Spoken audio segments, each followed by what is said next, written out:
Así que la parte 2 del desarrollo de los portaaviones. En este punto, probablemente vale la pena señalar que vamos a seguir el desarrollo del portaaviones de flota en sus diversas formas en esta pequeña serie, en gran medida sobre la base de que una vez que empiezas a incluir portaaviones ligeros, portaaviones de escolta, portaaviones de hidroaviones, portaaviones de mantenimiento y similares,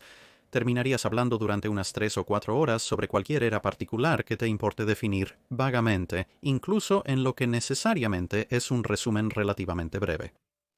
Retomaremos esos otros tipos de portaaviones en el futuro. Por ahora, podrías preguntar ¿cómo defino los portaaviones de flota para este y los próximos videos? He decidido continuar con lo siguiente.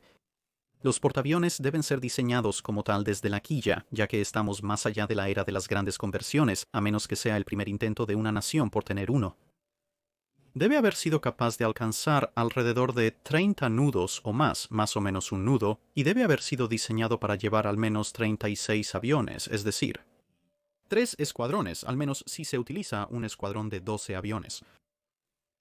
Por lo tanto, en este y en los siguientes videos no hablaremos de barcos como la clase Suiho, el His Majesty's Ship Unicorn o la clase Independence, aunque los Saipans aparecerán en el episodio 3 cuando lleguemos a eso. Pero como se dijo, estos otros barcos aparecerán en otros videos en algún momento y por supuesto esto es sobre la historia y el desarrollo de los portaaviones, no tanto sobre su historial de combate, a menos que eso suceda para cubrir algún punto particular relacionado con el diseño o uso del barco.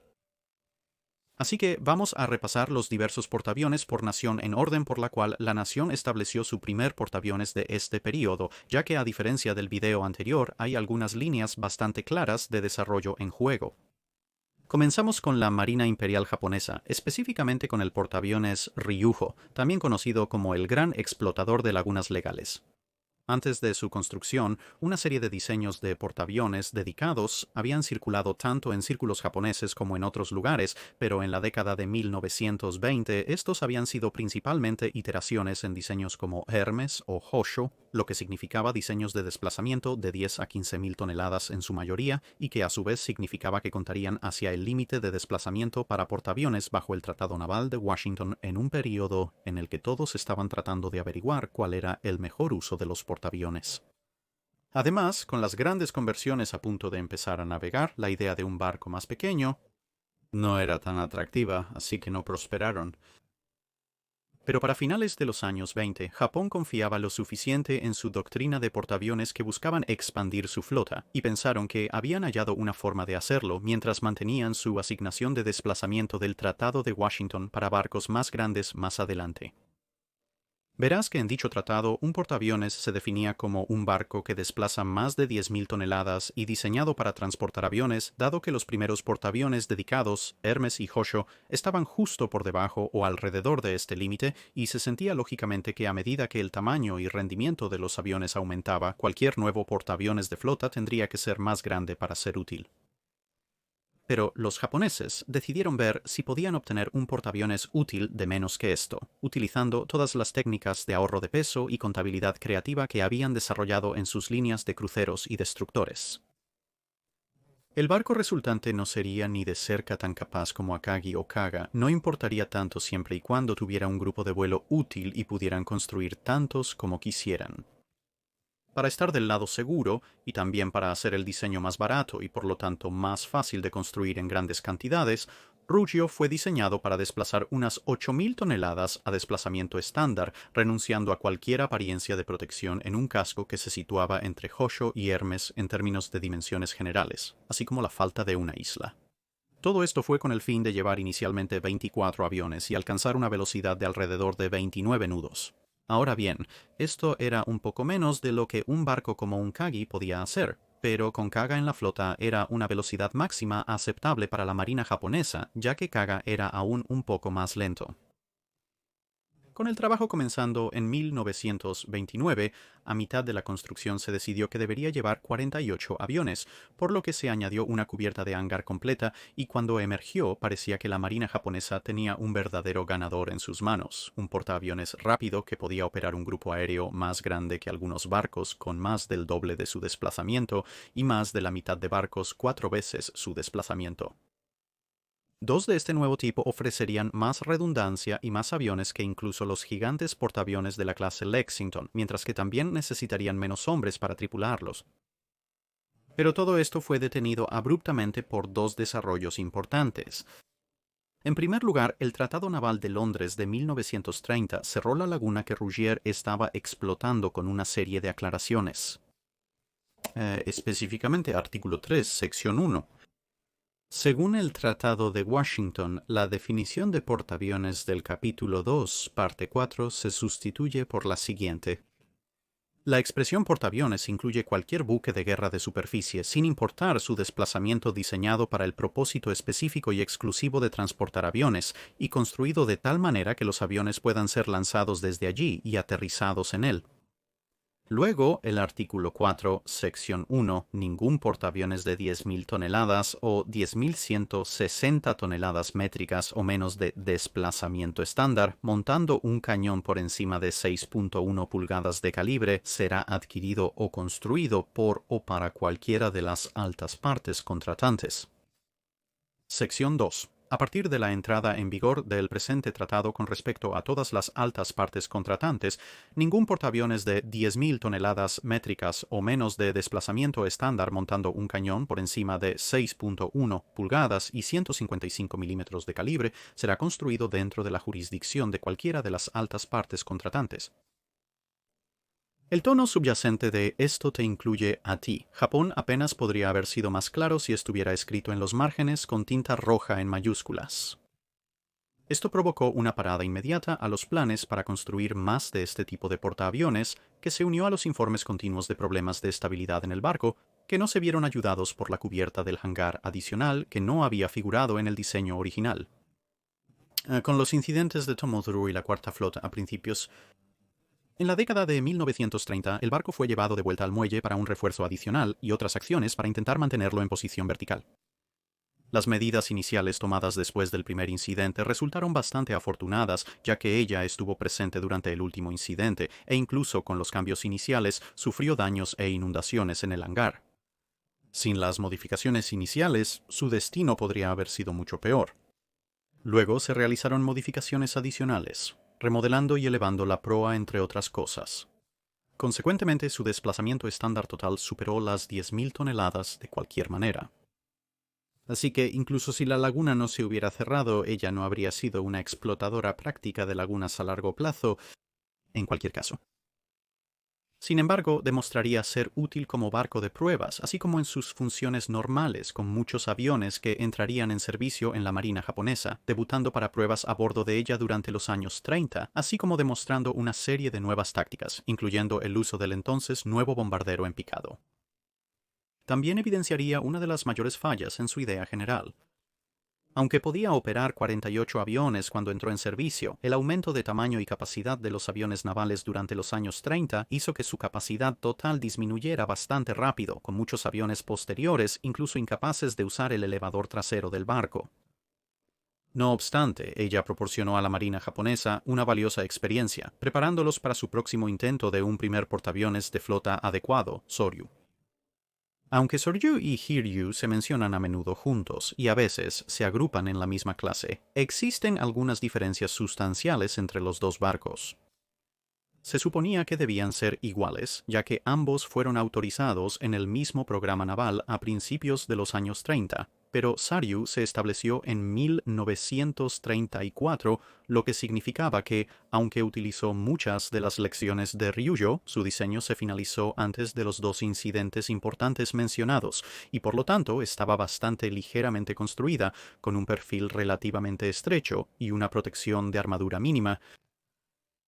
En consecuencia, era un barco sorprendentemente ligero, con un peso de apenas más de 16.000 toneladas de carga estándar, pero utilizando lo que efectivamente era la planta de energía de un crucero de clase Megami, pudo alcanzar más de 34 nudos, con 2 hangares que le dieron un grupo aéreo diseñado de más de 60 aviones, sin contar los de repuesto.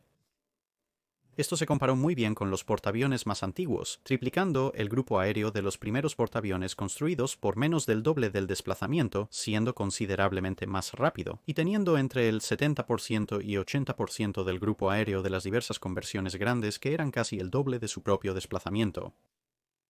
Pero, como con Rougeau, los números impresionantes escondían varios defectos. El hangar superior era bajo, y la relación de longitud a anchura del barco era tan fina que la isla tenía que sobresalir en una protuberancia a estribor para mantener la cubierta de vuelo despejada. Y por supuesto, el barco estaba construido de manera muy ligera. Se podrían hacer algunas correcciones menores después de la construcción a la luz de los incidentes de Tomorusu y la Cuarta Flota, pero problemas fundamentales como la estrechez del casco no se podían corregir. En contraste, Hiryu fue establecido un par de años después, en 1936, y por lo tanto se hicieron cambios en su diseño antes de comenzar el trabajo. Como resultado sería alrededor de 2.000 toneladas más pesada que Soryu, con un as más ancho, y realmente llevaría alguna protección significativa. El trabajo extra en la proa mejoró su navegabilidad y la construcción del casco fue considerablemente más sólida. La isla también se colocó más atrás a lo largo del casco y se pudo acercar un poco en comparación con Soryu gracias a la mayor anchura general.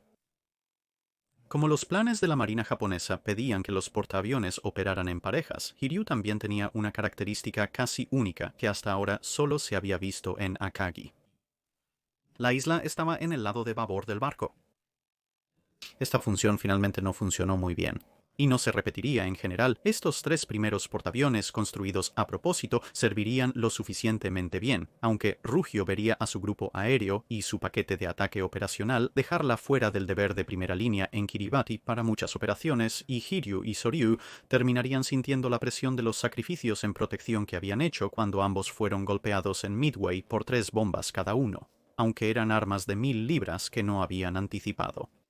Incluso en los diseños de borrador más protegidos y terminaron siendo hundidos, Rougeau sucumbiendo a un bombardeo similar de bombas con un torpedo lanzado, como medida de precaución posteriormente.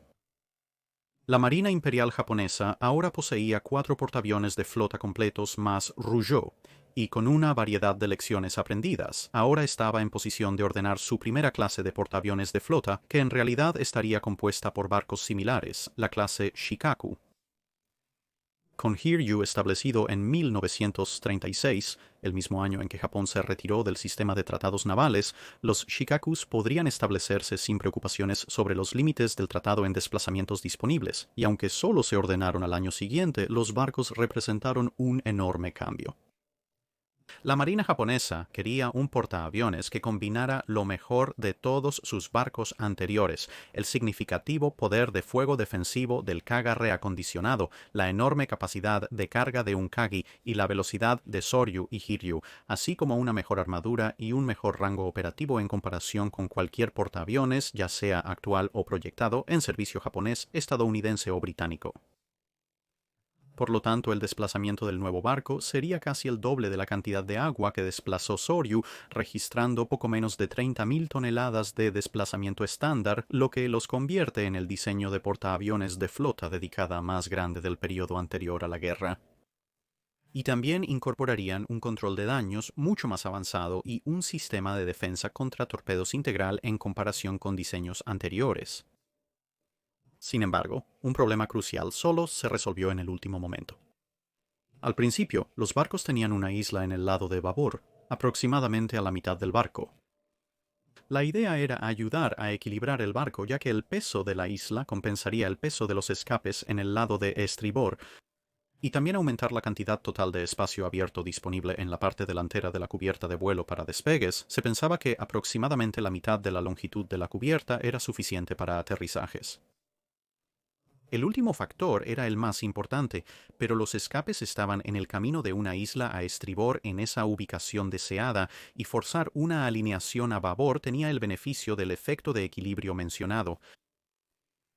Pero mientras Shokaku estaba en etapas avanzadas de construcción, los experimentos en Akagi e informes tanto de este como de las pruebas iniciales de Hiryu comenzaron a indicar que una isla en el lado de babor no era tan buena idea, lo que, junto con la creciente conciencia de que los aviones más nuevos y pesados necesitarían áreas de aterrizaje más largas, obligó a la reubicación de la isla al lado de estribor aproximadamente a 1/3 del camino a lo largo del barco desde la proa. Mientras que Suikaku, habiendo comenzado más tarde, podría implementar este cambio más fácilmente, en Shokaku ya se había construido un espolón parcial para el puente en el lado de babor, por lo que, aunque su isla también se movió a esta nueva posición de estribor, todavía tendría este pequeño espolón en su lugar como un pequeño indicador visual de cuál barco era cuál en la clase. Otras innovaciones incluyeron un pequeño bulbo en la proa para ayudar con la navegación a alta velocidad, aunque varias fuentes discuten si fue uno, el otro o ambos barcos los que estaban equipados con esto.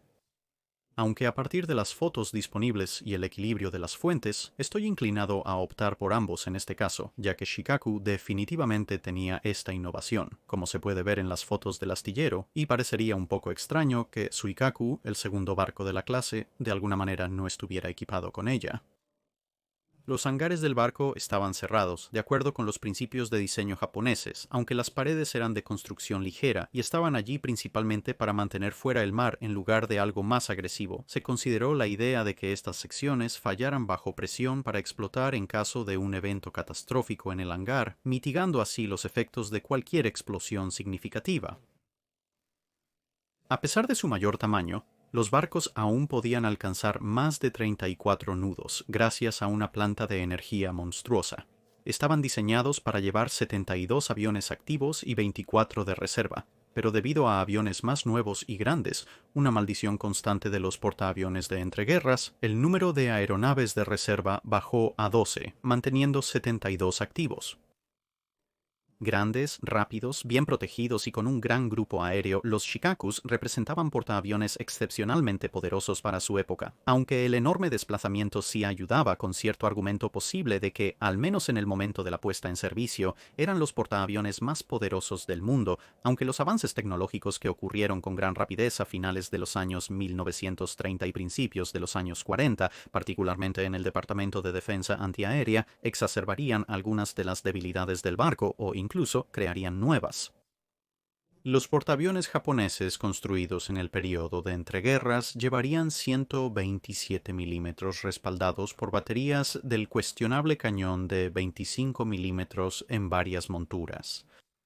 Las ametralladoras aparecían ocasionalmente, pero generalmente solo servían para usar trazadores y mostrar a los otros cañones la ubicación del enemigo. El siguiente proyecto de portaaviones de la Marina japonesa fue autorizado en 1939, pero solo se iniciaría el trabajo en 1941, y por lo tanto queda fuera del alcance de este video, ese portaaviones por supuesto siendo Taiho. Mientras tanto, la Marina de los Estados Unidos enfrentó un doble desafío. Japón e incluso Gran Bretaña ya habían diseñado al menos un barco desde cero como portaaviones, mientras que cada uno de los 3 cascos de portaaviones en servicio en los Estados Unidos eran conversiones. La Marina de los Estados Unidos no solo buscaba expandir su flota de portaaviones, sino también construir por primera vez un casco de portaaviones con un propósito específico. Aún así, Langley proporcionó lecciones valiosas sobre arreglos de hangares y operaciones de vuelo, mientras Lexington y Saratoga se completaban. Pero había un factor complicante adicional. La Marina de los Estados Unidos todavía estaba cumpliendo con los requisitos del Tratado Naval y tenía sentido tener portaaviones similares llenando la asignación de desplazamiento restante, que sumaba 69.000 toneladas cuando se medía en toneladas largas, la medida preferida del sistema de tratado. Esto permitiría una clase de 3 barcos de 23.000 toneladas, 4 de poco más de 17.000 toneladas cada uno, o 5 de poco menos de 14.000 toneladas. Una serie de juegos de guerra a escala de mesa que la Marina de los Estados Unidos emprendió para ayudar a desarrollar tácticas y estrategias indicó que un portaaviones encontrado era un portaaviones hundido, por lo que sería mejor tener muchos portaaviones más pequeños, para que aún queden algunos cascos después de cualquier ataque dado. Además, dentro de los tamaños de barco dictados por los desplazamientos sugeridos, podrías llevar más aviones en total con 5 portaaviones más pequeños, asumiendo algunos compromisos de diseño que con 3 más grandes. Esto comenzaría una relación persistente de encendido y apagado entre la Marina de los Estados Unidos y los cascos de portaaviones de flota más pequeños, aunque el trabajo de diseño preliminar a principios de los 1920 consideró diseños con desplazamientos estándar que iban desde 11.000 hasta 27.000 toneladas, el límite superior del Tratado de Washington, en un esfuerzo por derivar aproximadamente qué aumentos y disminuciones en el desplazamiento harían que un portaaviones ganara o perdiera en términos de capacidad. En medio de esto surgió un choque de prioridades sorprendente. Los juegos de guerra predijeron que un portaaviones necesitaría operar bombarderos de buceo y torpedos, siendo el primero una idea relativamente nueva. Sin embargo, las demostraciones de bombardeo en picado desde el United States Ship Langley parecían tan impresionantes que eventualmente se decidió, como una medida económica justa, que el nuevo barco solo debería llevar bombarderos en picado y cazas, por lo que no se haría ninguna provisión para el almacenamiento de torpedos o bombarderos de torpedos. En algunos aspectos, esto tenía pequeñas ventajas, ya que el bombardero en picado era una aeronave más pequeña y ligera que un bombardero de torpedos, por lo que se podían acomodar más en un mismo espacio de hangar. Pero como resultaría en las estimaciones posteriores de 1920, la efectividad de las bombas en picado estaba algo exagerada en este punto, y esta decisión de diseño obstaculizaría el barco en roles futuros. Además, como solo Langley estaba disponible para lecciones, el nuevo portaaviones se diseñaría sin isla y los gases de escape de los motores serían canalizados separadamente. Solo cuando las grandes conversiones entraron en servicio, las ventajas de una isla se hicieron evidentes, y por lo tanto se agregó apresuradamente una a la nave mientras estaba en construcción, resultando en un híbrido algo extraño que tenía tubos de escape y una isla en lugar de una isla integrada y una chimenea. Esto también aumentaría el peso total del barco, ocupando más espacio en la tonelada limitada que la Marina de los Estados Unidos tenía disponible. Los diseñadores también tuvieron que ser arrastrados a la fuerza en algún momento para equipar el barco con un par de torretas de cañón de 8 pulgadas triples, ya que las penalizaciones de peso en un barco de este tamaño eran demasiado grandes para permitirle mantener un grupo aéreo útil. Aún así, la Marina de los Estados Unidos había concluido que idealmente querrían un portaaviones de tamaño máximo, es decir, uno construido hasta el límite de las 27.000 toneladas de los tratados, con diseños variantes, siendo un llamado portaaviones suave con una cubierta al ras, muchos aviones y equipo defensivo bastante mínimo en comparación con un barco más lento, más fuertemente armado con menos aviones y más armas. En el otro extremo también hubo algún intento de un diseño de 10.000 toneladas menos una onza para explotar el mismo resquicio que Ruggio había utilizado, pero la Marina de los Estados Unidos no pudo encontrar un diseño que permitiera sus pesos y tamaños proyectados de futuros aviones que realmente funcionaran, y así, con los extremos definidos, el trabajo volvió a los 3 múltiplos de desplazamiento mencionados anteriormente. Finalmente, a medida que los años 1920 llegaban a su fin, el diseño del United States Ship Ranger se finalizaría. Aunque no se ordenaría hasta 1930 ni se establecería hasta 1931, incorporó características únicas para los portaaviones de la Marina de los Estados Unidos, de la época según el diseño. Una cubierta de hangar abierta permitía precalentar los aviones antes de llevarlos a la cubierta de vuelo. Se contempló la provisión de catapultas transversales, aunque al final no se instalarían para ahorrar en costos y desplazamiento, y tenía la capacidad de operar como un portaaviones en reversa, así como de avanzar. Debido a que fue un portaaviones desde el inicio del proceso de diseño y gracias a la tendencia hacia los hangares abiertos, Ranger en realidad tenía más espacio de hangar que los Lexingtons, así como suficiente altura de hangar para llevar un número sustancial de aviones desmontados suspendidos del techo. En teoría, ella podría llevar 76 aviones igual que el Lexington, con la mitad del desplazamiento. Se añadió una batería de cañones antiaéreos de 5 pulgadas y 25 calibres, una batería de ametralladoras de 50 calibres, y planes para introducir el nuevo cañón de 1.1 pulgadas, diseñado principalmente para lidiar con bombarderos en picado. Entonces, ¿qué no había que gustar? Bueno, hubo compromisos. Los arcos de fuego para las armas antiaéreas no eran ideales, y la batería antiaérea se movería bastante considerablemente a lo largo de su vida. Tampoco era tan rápida como quería la Marina de los Estados Unidos. Aunque podía alcanzar poco más de 29 nudos en un buen día, esto no se comparaba bien con los rápidos Lexingtons. El tamaño más pequeño del Ranger significaba que perdía velocidad mucho más rápido cuando el mar crecía y los vientos aumentaban, resultando en un límite práctico de 28 nudos en la mayoría de los casos. La protección era casi nula, sin un sistema de defensa contra torpedos y con una armadura mínima apenas suficiente para proteger de las armas de destructores pequeños. Su cubierta de vuelo más corta y la ubicación cuestionable del elevador debido a las catapultas transversales no instaladas redujeron en cierta medida su velocidad de operaciones aéreas. Estos problemas se hicieron evidentes bastante rápidamente en los años 30 y, como resultado, se le restringiría a entornos de baja amenaza durante la Segunda Guerra Mundial. Con más experiencia disponible de Lexington y Saratoga y las primeras evaluaciones del potencial de Rangers, la Marina de los Estados Unidos se quedó con suficiente tonelaje para 2 o 3 cascos más. En el extremo superior podrían construir 27.000 toneladas, de ahí el trabajo previo. O podrían construir 3 portaaviones de 18.500 toneladas. La opción de 4 Rangers repetidos se descartó rápidamente, siendo obviamente el nivel de tonelaje más bajo. También se consideró una opción final: 2 portadores que llegaron a poco menos de 21.000 toneladas junto con una repetición de Ranger. La decisión fue bastante difícil. La Marina de los Estados Unidos buscaba corregir varios defectos de diseño del Ranger mediante portaaviones más grandes que brindaban más posibilidades.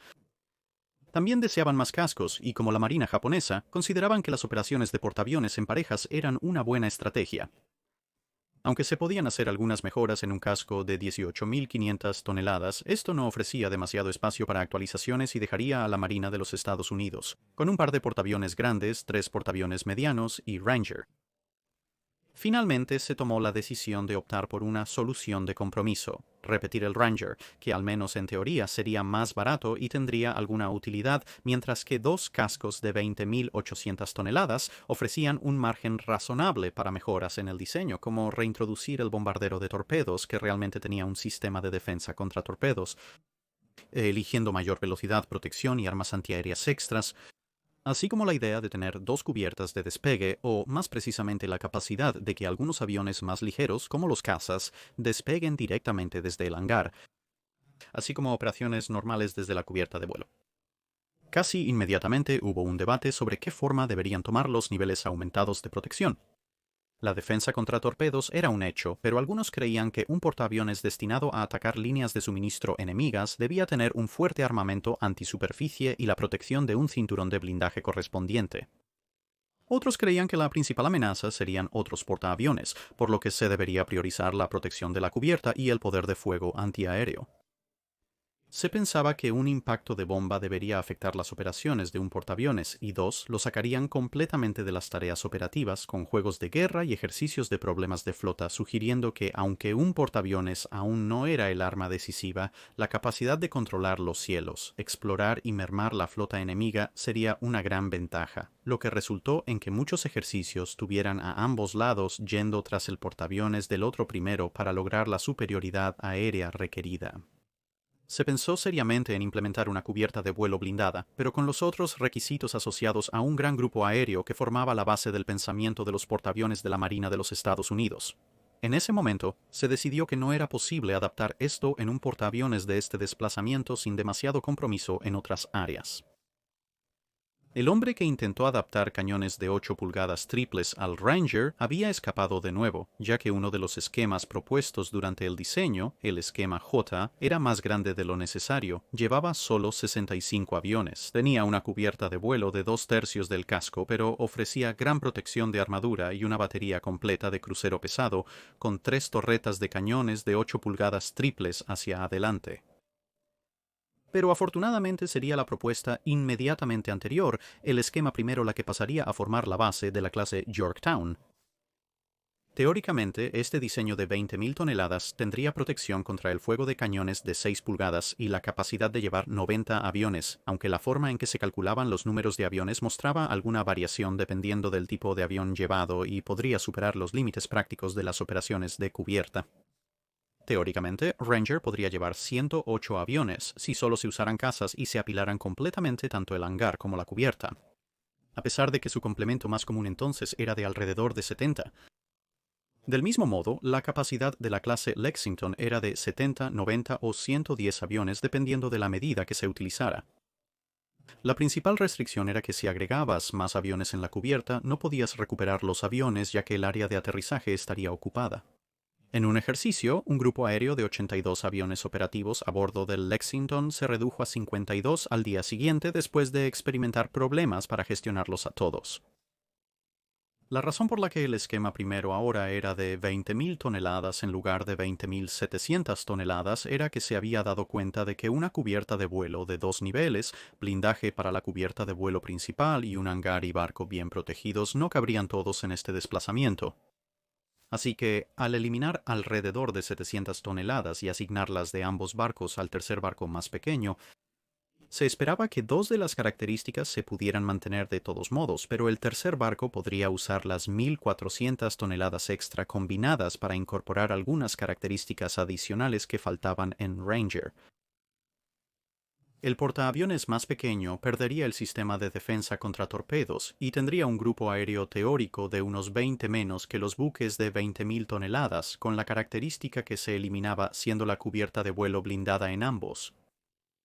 Esto se debía en parte a mantener un hangar alto, y también porque mientras otras marinas usaban bombarderos con bombas de 227.5 kilogramos, la Marina de Estados Unidos consideraba aviones con bombas de 453.592 kilogramos, lo que presentaba mayores desafíos al asignar suficiente blindaje de cubierta para detenerlos. Hubo una breve ráfaga de actividad una vez que estos diseños se habían establecido que reexaminó la idea de cañones de 6 u 8 pulgadas en los que, afortunadamente, prevaleció la cordura y se señaló que tal armamento no podía ser instalado en un portaaviones con un grupo aéreo útil según los estándares de la Marina de los Estados Unidos, sin agrandar masivamente el barco y, por lo tanto, perder completamente el tercer portaaviones más pequeño. Se descubrió que el sistema de defensa contra torpedos no cubría la parte del barco más probable de ser golpeada, por lo que se reasignó el volumen del casco desde los extremos hacia el centro para permitir la instalación de un sistema de defensa más profundo. Aún así, no era especialmente bueno, y la naturaleza no alternante de las alas, de calderas y motores duplicaba esa debilidad, pero con el peso acumulándose cada vez más en el barco como resultado de los crecientes niveles de armamento antiaéreo y aviones cada vez más pesados, se dejó tal como estaba, algo que Hornet lamentaría más tarde en su vida. Afortunadamente, esta ronda de economías para pagar los aumentos de peso en otros lugares no eliminó nuevamente el almacenamiento de torpedos, aunque se había sugerido. Sin embargo, la cubierta de vuelo se extendió para aviones de alto rendimiento, incluyendo catapultas en la cubierta de vuelo y hangar. Mejorando sobre el Ranger, los barcos usarían el nuevo cañón de calibre 5.38 de doble propósito en lugar del cañón de calibre 5.25 solo para defensa antiaérea. A diferencia del Ranger, los Yorktowns tendrían una isla y una chimenea según el diseño, aunque los oficiales de aire intentaron mantener enérgicamente el portaaviones con cubierta al ras hasta casi el final. Mientras que Yorktown y Enterprise se establecerían en 1934 y el trabajo de diseño pasaría primero a WASP y luego a la clase Essex sin restricciones de tratado, la presión de las nubes de guerra que se acumulan en el horizonte causaría que un tercer barco, Hornet, se estableciera en 1939.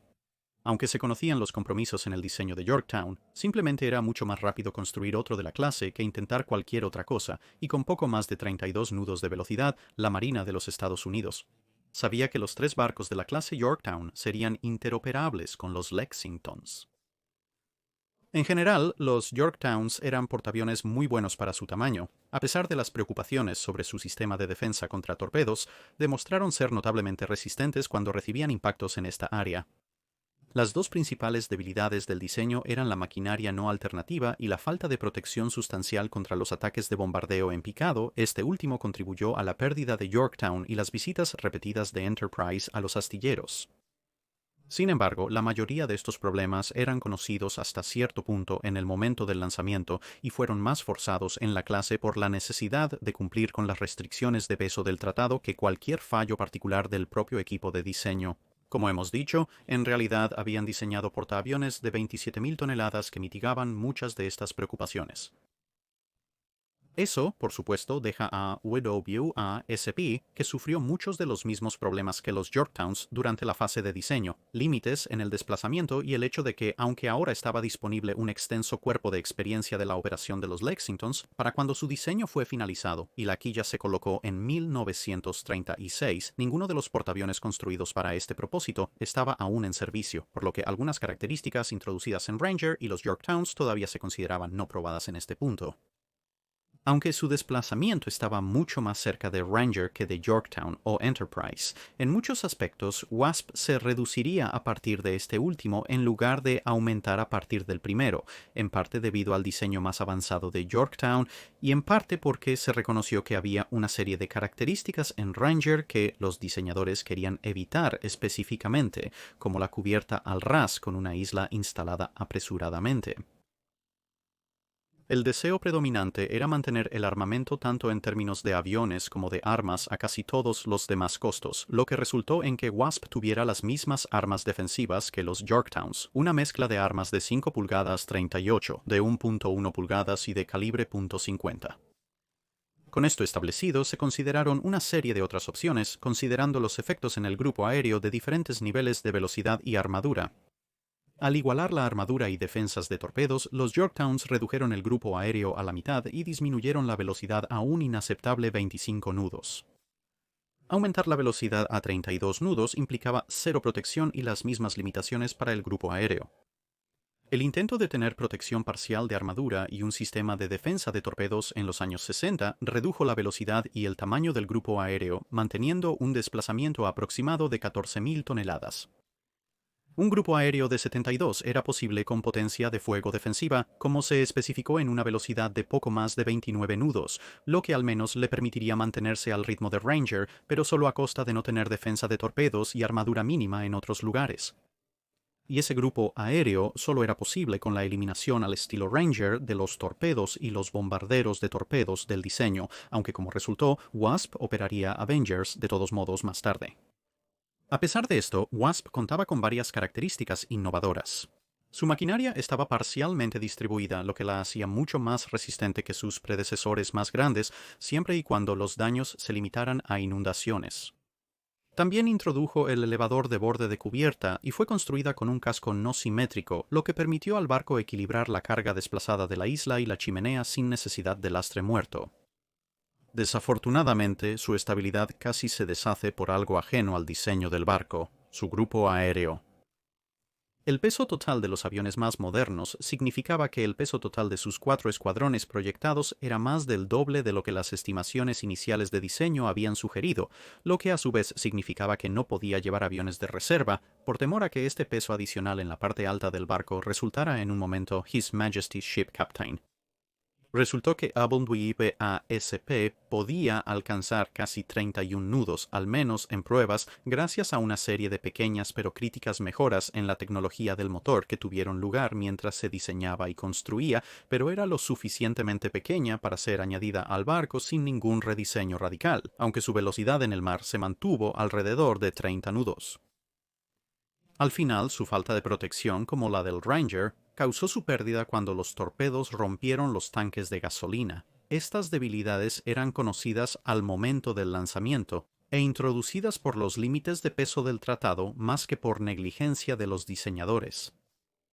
Con el fin del sistema de tratados, la próxima clase de portaaviones que se construiría serían los Essexes, que básicamente incluían casi todo lo que tuvieron que dejar fuera de los Yorktowns con la excepción de la cubierta de vuelo blindada, más la nueva tecnología y lecciones por supuesto desarrolladas en ambos portaaviones de entreguerras desde su construcción. Pero como los Essexes son de la Segunda Guerra Mundial, los dejaremos para otro video. No obstante, hay un detalle más sobre los portaaviones de la United States Navy antes de seguir. En 1938, cuando el Congreso autorizó otros 40.000 toneladas de portaaviones que eventualmente llevarían a Hornet y finalmente a Essex, hubo un fuerte impulso en la Marina de los Estados Unidos hacia más numerosos portaaviones ligeros para el control del mar, nuevamente 4 cascos de alrededor de 10.000 toneladas en lugar de 2 más grandes. El almirante Gormley describió el caso para estos de la siguiente manera. Los Estados Unidos tienen una fuerza de flota suficiente para obtener el mando esencial en el Atlántico contra cualquier oponente excepto Inglaterra, para obtener el mando en el Pacífico Oriental, o para disputar el mando en el Pacífico Occidental. Cualquiera que sea la situación, el problema de ejercer el mando del mar será un asunto difícil. Nuestra superior fuerza puede forzar, y probablemente hará que el otro compañero se extienda. Estemos listos para extendernos y atraparlo. Oponiéndonos a Alemania o Italia o ambos, nuestro problema es interrumpir sus rutas comerciales mientras brindamos protección económica pero efectiva a las nuestras. Lo mismo se aplica para el Pacífico. Cuando consideramos el problema de perseguir a los EMDENS, que era la forma abreviada de la Marina de los Estados Unidos, para los asaltantes de superficie armados, reconocemos inmediatamente la ventaja o necesidad de cubrir un área extendida con una fuerza de exploración aérea móvil extendida respaldada por un poder de fuego adecuado a la necesidad. La visión actual de Estados Unidos de un portaaviones se ha enfocado principalmente en uno con capacidad para 72 aviones, con gran poder de fuego, velocidad, protección, etc., modificado para ajustarse al tonelaje global limitante. Las tácticas involucradas en el empleo de nuestro gran portaaviones pueden resumirse de la siguiente manera. Se necesitan unos 30 minutos para lanzar todos los aviones y alrededor de 1 hora para embarcarlos. Para lanzar aviones, el portaaviones debe navegar contra el viento por unos 30 minutos, aunque las catapultas pueden modificar ligeramente este tiempo. Al despegar, debe volar contra el viento durante unos 60 minutos para embarcar todos los aviones. Vulnerable al ataque debido a la dependencia de muchos aviones en una sola cubierta de vuelo. La vulnerabilidad normalmente mantiene al portaaviones alejado de la posible proximidad del enemigo. Esto provoca vuelos sin carga y añade a la dificultad de coordinar las operaciones aéreas con las de otras fuerzas. Los grandes portaaviones separados de las unidades de superficie requieren protección de cruceros y destructores.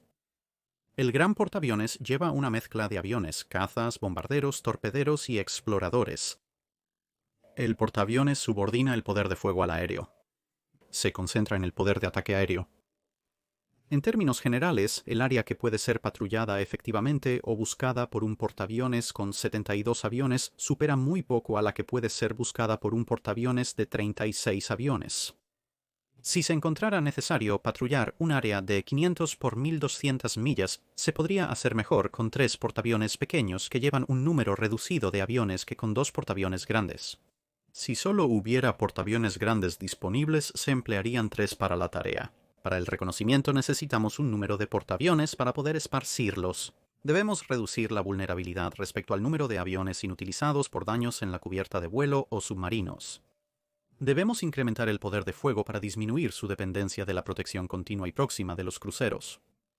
Podemos reducir el número de aviones por portaaviones y optimizar las operaciones de búsqueda asignando a estos aviones la función principal de reconocimiento. Deberían poder llevar bombas y tener suficiente maniobrabilidad y equipo de armas para actuar en la capacidad de luchadores, pero el requisito principal es el reconocimiento. De 18 a 24 de estos aviones proporcionarán una unidad muy eficiente para este propósito. Un portaaviones, construido para el propósito general de operar con cruceros en el ejercicio de control de áreas marítimas, también cumplirá otras funciones o necesidades. Se le denomina portaaviones de exploración por carecer de una designación apropiada. Los veteranos de la Marina de los Estados Unidos, o los historiadores de la Marina de los Estados Unidos, pueden reconocer el origen de los argumentos para el barco de control del mar en ese conjunto particular de argumentos, y si realmente quieres dormir mal por la noche, puedes imaginar si esto se hubiera llevado a cabo, quizás una Marina de los Estados Unidos, equipada con un gran número de barcos muy pequeños, armados con lo que eran efectivamente versiones de la Marina de los Estados Unidos, del Skyward. Una vez que todos dejen de gritar, podremos continuar con el video. Esta posición particular llevaría a la preparación de un diseño de 10.000 toneladas y luego de 15.000 toneladas, pero las preocupaciones continuas sobre la utilidad y supervivencia de Ranger y Wasp en cualquier tipo de ambiente hostil llevarían a que estos fueran rechazados como armas de flota, aunque parte del trabajo se referenciaría cuando se trató de diseñar los portaaviones ligeros de la clase Independence de tiempo de guerra, que por supuesto fueron convertidos de cascos de crucero. Y así llegamos a la Royal Navy, que se había resistido más tiempo que las otras dos grandes potencias, en parte porque tenían muchos más cascos con los que jugar cuando se trataba de adquirir experiencia en portaaviones. Japón tenía Hosho, Akagi y Kaga. La Marina de los Estados Unidos tenía Langley, Lexington y Saratoga. Mientras que la Marina Real tenía Hermes, Argus, Eagle, Furious y más tarde Courageous y Glorious, reflejando una amplia gama de opciones de diseño y dando mucho que pensar a la hora de diseñar nuevos cascos construidos con un propósito específico. Bastante número de estos también estuvieron operativos considerablemente antes que Lexington, Saratoga, Akagi y Kaga, que también permitió a la Marina Real superar lo peor de la Gran Depresión sin tener que pagar por nuevos portaaviones, también fue algo de una elección semipolítica deliberada. Los tiempos de conflicto también influyeron. Mientras que Japón terminaría ganando una cantidad considerable de útil experiencia en combate con portaaviones a finales de los años 30 durante una de sus guerras perennes con China, esto ocurrió después de que la mayor parte de la flota de portaaviones de la Marina japonesa de entreguerras estuviera construida o en construcción y por lo tanto realmente proporcionó experiencia operacional en lugar de experiencia de diseño para su flota de portaaviones de entreguerras. La Marina de los Estados Unidos tuvo que conformarse con juegos de guerra en mesa y extensos juegos de guerra en la vida real, pero con el Imperio Británico a mano, así como una visión algo menos aislacionista en comparación con sus dos principales competidores, esto significó que entre el uso temprano del His Majesty's Ship Vindictive en el Báltico y varias estaciones extranjeras a largo plazo, como las operaciones de caza de piratas en curso por el His Majesty's Ship Hermes y el His Majesty's Ship Eagle en la estación de China, y ejercicios complejos de múltiples portaaviones en la flota del Mediterráneo, la Marina Real entró en los años 30 con un considerable grado de experiencia operacional de portaaviones. Sin embargo, se enfrentaron a algunos entornos operativos bastante diferentes. Tanto Japón como los Estados Unidos podían construir en gran medida, aunque no completamente, sus barcos con una visión de las operaciones en el Pacífico uno contra el otro, pero en ambos casos con sus puertos de origen en un lado del océano y la mayoría o toda su flota a mano. La Royal Navy debía considerar operaciones en el Pacífico solo con bases de primera línea y parte de la flota, así como en el Mar del Norte, Atlántico, Mediterráneo y otros lugares, enfrentando oposición considerable de aviones basados en tierra. Pocos consideraron un problema en el Pacífico, aparte de algunos hidroaviones, ya que en ese momento nadie fuera de Japón conocía el largo alcance de varios aviones de ataque japoneses en desarrollo. Los japoneses, correctamente, creían que nadie más tenía aviones para igualarlos en este papel. Esto dejó a la Royal Navy considerando una serie de opciones, pero a principios de los años 30, el conflicto con Japón parecía con mucho el más probable, por lo que un portaaviones de flota tendría que ser efectivamente una isla móvil autosuficiente y sobrevivible lejos de un fácil reabastecimiento o reparación. Esto a su vez requería un gran grupo aéreo, pero también requería un barco que pudiera evitar daños tanto como fuera posible, todo metido en un casco que se ajustara a los nuevos requisitos del entonces próximo Segundo Tratado Naval de Londres, que había reducido el desplazamiento máximo del portaaviones de 27.000 a 23.000 toneladas. El portaaviones también tendría que caber en los diques secos más pequeños que estaban disponibles en el extranjero, ya que volver a la mitad del planeta cada vez que se producía algún daño importante habría sido totalmente inaceptable, y de hecho podría haber llevado a la pérdida de un barco. En la Marina Real, ideas similares habían estado circulando y refinándose durante los años 20 y principios de los 30, con intentos de construir tal nave en el finales de los años 20 habían sido limitados por la Gran Depresión y por lo tanto, cuando el dinero coincidió con la necesidad, había una base sólida de diseños de los que trabajar. El resultado global de todo esto fue el desarrollo del His Majesty's Ship Ark Royal, con un grupo aéreo teórico de 72, utilizando un hangar doble cerrado que resultó en un buque con una enorme borda libre. Pero difería de diseños previos en varios aspectos. Fue significativa la falta de armamento antisuperficie dedicado, algo que había caracterizado a toda la línea de diseño hasta ahora. En cambio, el barco estaba bastante repleto de armas antiaéreas, al menos para la época, llevando el doble de la batería antiaérea pesada de un Yorktown, y comparable a los mucho más grandes Shikakus, con 16 cañones de 4.5 pulgadas en 8 montajes gemelos, junto con una batería bastante pesada de armas antiaéreas medianas y ametralladoras. A pesar de sus defectos, los pom-poms de 2 libras de 40 milímetros eran las armas antiaéreas medianas más pesadas instaladas en un portaaviones de entreguerras, aunque la competencia eran los cañones de 1.1 pulgadas y 25 milímetros, y también eran bastante numerosos. La protección contra amenazas en la superficie se limitaba a defensas pasivas, armadura, un sistema antitorpedos y los disparos de los cañones de 11.43 centímetros hacia los atacantes. Y claro, la esperanza de que la velocidad permitiría al barco mantenerse por delante de la persecución lo suficiente para que los escoltas o aviones del portaaviones ralentizaran la molestia. Se consideró un parque de cubierta con un solo hangar, pero se prefirió el doble hangar por facilitar las operaciones aéreas, ya que significaba que la cubierta de vuelo podía mantenerse completamente despejada si era necesario, y también se consideró que las condiciones operativas en algunos de los mares en los que la Royal Navy navegaba habitualmente probablemente verían a los aviones estacionados en la cubierta convirtiéndose rápidamente en hogares caros, aunque algo interesantes para los peces en muy poco tiempo. Debido a las limitaciones de desplazamiento y la naturaleza apilada de los dobles hangares, Ark Royal no tendría tanta altura por hangar en comparación con los portaaviones de un solo hangar de la Marina de los Estados Unidos, pero con 16 pies había un espacio decente para los aviones en cada una de las cubiertas, solo que no había suficiente espacio para aviones de repuesto suspendidos, algo que vería reducirse el tamaño del grupo aéreo a medida que entraban en servicio aviones más grandes y modernos, y mientras que el parque de cubiertas se descartaba resueltamente como opción, las limitaciones de desplazamiento también descartaban una cubierta de vuelo blindada y llevaban al uso de grandes cantidades de soldadura en lugar de remaches para ahorrar peso. El deseo de una protección lateral pesada y de encerrar los hangares los dejó más estrechos y apretados que otros diseños, ya que el espacio entre el revestimiento del casco y el hangar estaba ocupado por estas medidas. También se encontró ocupando estos espacios el extenso equipo de prevención y manejo de daños que se instaló. Esto se había convertido en algo obsesivo en la Marina Real después de la pérdida en la Primera Guerra Mundial de uno de sus primeros portaaviones, el maravillosamente llamado Ben My Chree, debido a un incendio de combustible de avión.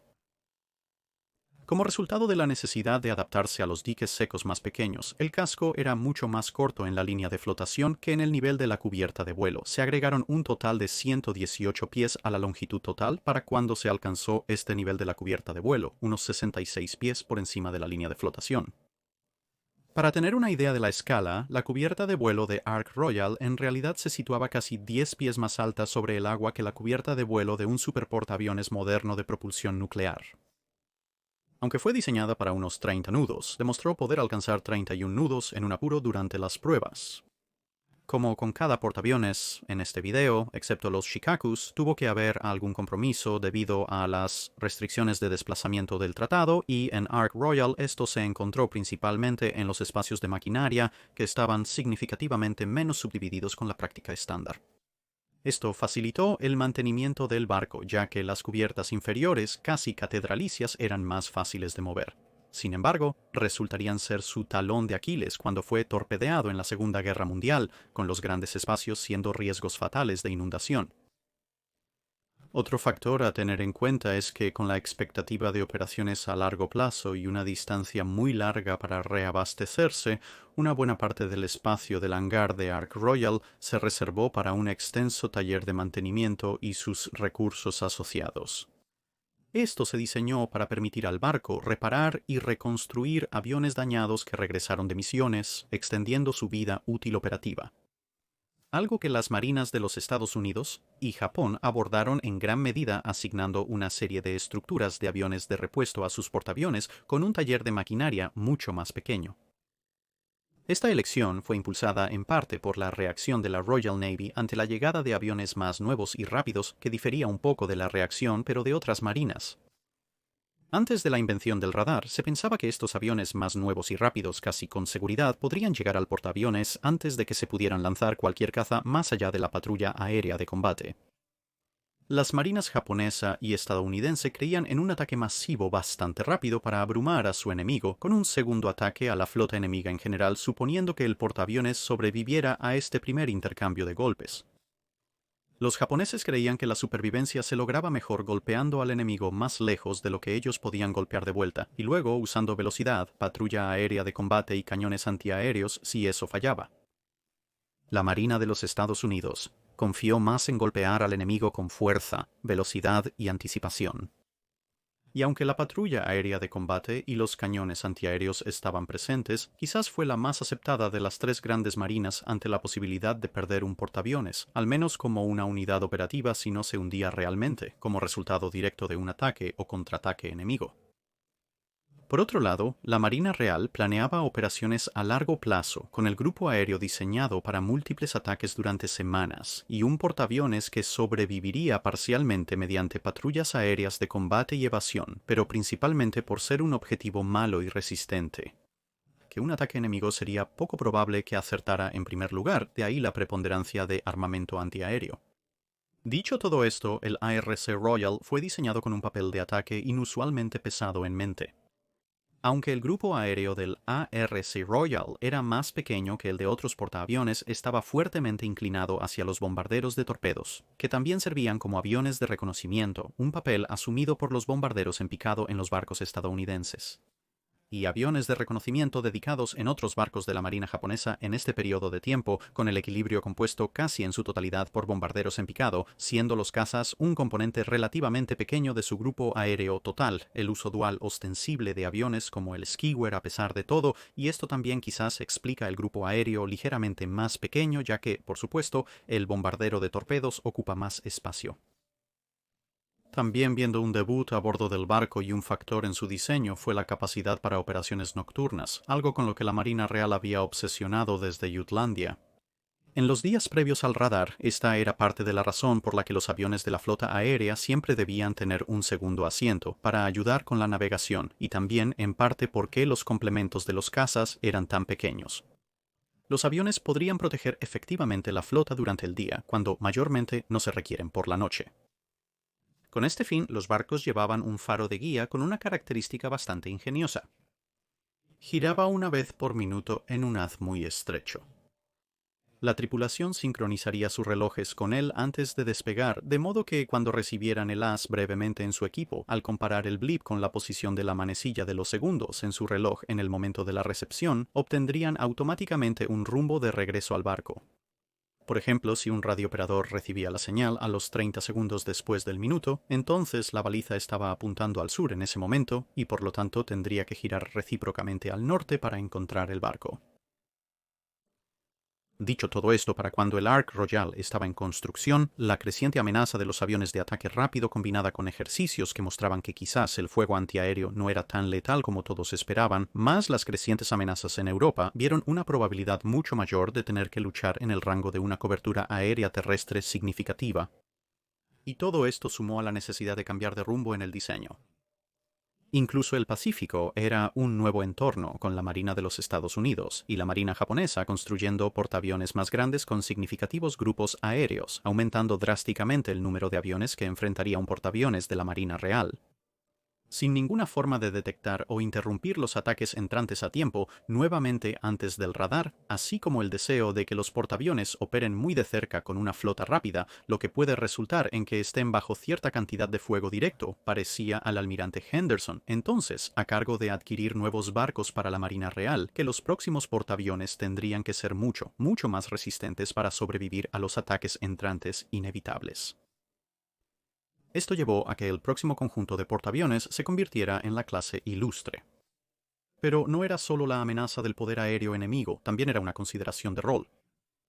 Como se vio con el Ark Royal, la Marina Real pensaba en las operaciones de portaaviones de forma distinta a las marinas japonesa y estadounidense, lo que influyó en el diseño de la clase Ilustre.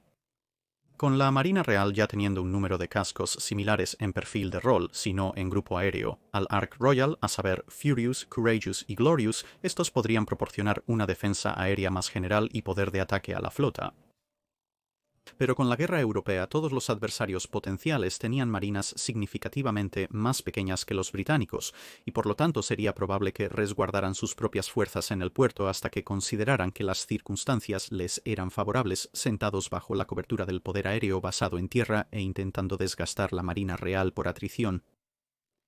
Comenzando desde muy atrás con planes para un asalto aéreo masivo con bombarderos de torpedos en la flota de alta mar si la Primera Guerra Mundial hubiera durado más, la Marina Real planeó atacar la flota enemiga en el puerto con aviones basados en portaaviones con la intención de sacarlos a la batalla con la línea de batalla de la Marina Real, o simplemente hundiéndolos o dañándolos gravemente donde estaban, en cualquier caso eliminando la flota enemiga de la ecuación.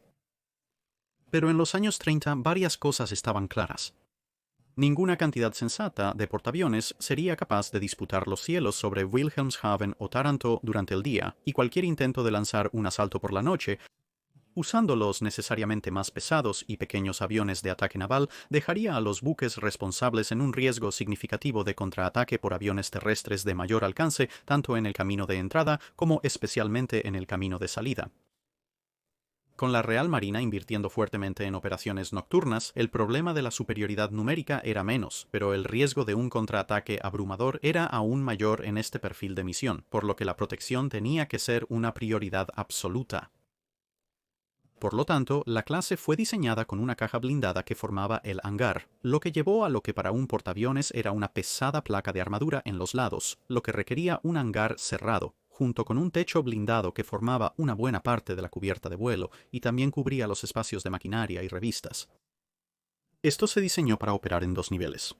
A diferencia de las bombas típicas de 500 libras, la cubierta de vuelo blindada resistiría estas armas por completo, lo que significa que habría poco o ningún daño y cualquier problema menor se corregiría rápidamente. Contra armas más grandes, bombas de 1000, 1500 y 2000 libras, la resistencia significativa de la armadura serviría para iniciar la mecha de la bomba al impactar, lo que luego llevaría a que la bomba detonara poco después relativamente alto en el barco.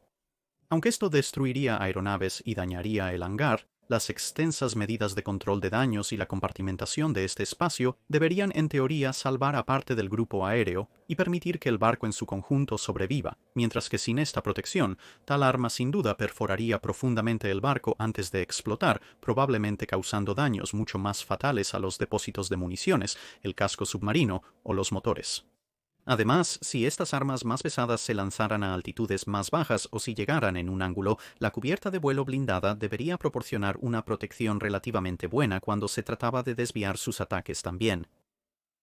Esto a su vez mantendría al portaaviones operativo, o al menos reparable, manteniendo la fuerza de portaaviones de la Marina Real durante el transcurso de lo que podría resultar ser un conflicto a largo plazo, y en todas las circunstancias excepto las peores, aseguraría que el grupo aéreo en sí también se mantuviera intacto. Esto permitiría su reutilización en múltiples enfrentamientos, ya que un ataque a una flota enemiga anclada necesitaría ataques de seguimiento más tarde, o si la flota enemiga emergiera, se necesitarían los aviones del portaaviones para seguir golpeándolos y también para defender la flota de la Marina Real. Por lo tanto, el razonamiento era que si la protección permitía que el grupo aéreo sobreviviera a uno o más ataques aéreos enemigos, entonces el menor número de aviones que requeriría la armadura sería un intercambio aceptable, ya que sería mejor golpear a un enemigo media docena de veces con 3 docenas de aviones a la vez que una vez con 6 docenas de aviones y luego tener el portaaviones eliminado o destruido. Sin embargo, en el límite de desplazamiento de 23.000 toneladas, esto significaría más compromisos que solo el grupo aéreo, que terminaría 30 y tantos sin el uso de un parque de cubierta. También se eliminaría el extenso taller de reparación y mantenimiento que se encuentra a bordo del Ark Royal, lo que a su vez impulsaría el desarrollo de otro tipo de portaaviones de apoyo que se cubre mejor por separado. El armamento antiaéreo sigue siendo fuerte, pero el espacio del hangar tuvo que reducirse a medida que el barco en sí se hacía más pequeño para permitir suficiente armadura sobre el área necesaria con las limitaciones de desplazamiento dadas. Y esto a su vez significaba que el hangar tendría menos espacio de suelo y menos altura que los hangares en barcos de desplazamientos o dimensiones comparables en las marinas de los Estados Unidos y Japón. Y entre los números bajos y un papel muy ofensivo, el equilibrio general de los aviones transportados fue el más ponderado hacia una defensa por porcentaje de cualquiera de los portaaviones de la época.